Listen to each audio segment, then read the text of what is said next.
Halo Sobat WK, saat ini saya tepatnya sedang berada di Museum Perumusan Naskah Proklamasi yang berada di Jalan Imam Bonjol di kawasan Menteng, Jakarta Pusat.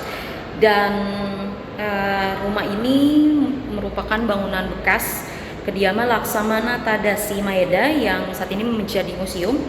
Maeda seorang perwira tinggi Angkatan Laut Kekaisaran Jepang, di mana rumah ini selain menjadi museum, rumah ini juga telah ditetapkan sebagai bangunan cagar budaya.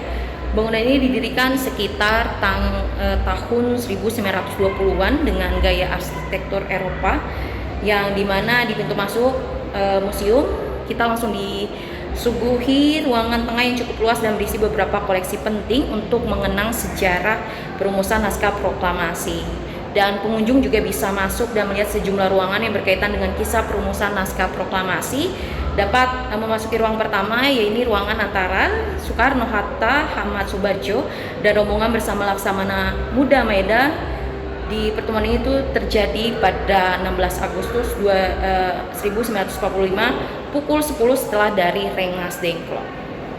Jadi kita dari sekolah SMP Tara Salvia, dan jadi kita tuh udah ngunjungin museum itu kayak udah dari kelas 7 lah. Jadi kita udah tahun ketiga. Iya, kayak tradisi sekolah kita gitu. Tiap tahun kalau mau 17 Agustus kita pasti kesini. Iya. Terus menurut aku museumnya menarik sih, bisa ngeliat barang-barang sejarah.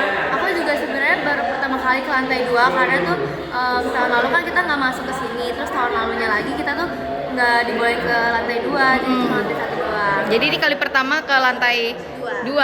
Gimana sih ngeliat ini kan salah satu naskah kemerdekaan gitu diketik di bawah. Tadi juga sempat lihat ruang ngeliatnya gimana, kan biasanya dari pembelajaran aja, terus sekarang kita bisa lihat di tempatnya dulu gitu. Seneng nggak sih bisa lihat langsung gitu? Seneng sih, seru banget, kayak Pas kalian belajar gitu ya. Ya, kayak ini asli gitu. Iya, jadi kayak bisa ngeliat benda-benda yang kayak bersejarah gitu. Terus kayak ya seru aja, bisa experience it like eye to eye aja. Gitu. Ini tuh ruangan penulisan naskah proklamasi, Kak. Jadi setelah mereka bertemu dan meminta izin oleh Bapak Laksamana Maeda, beliau langsung ke ruang makan ini. Jadi mereka itu penulisan sekaligus sahur, karena posisinya peristiwanya lagi bulan suci Ramadan. Nah, mereka ini yang menulis itu Bapak Soekarno, Ahmad Subarjo, dan Muhammad Hatta, bagian yang menyalurkan idenya, Kak. Ide gagasannya ke Bapak Soekarno, jadi Bapak Soekarno yang menulis, dan itu hasil tulisannya. Oke, ini hasil tulisannya.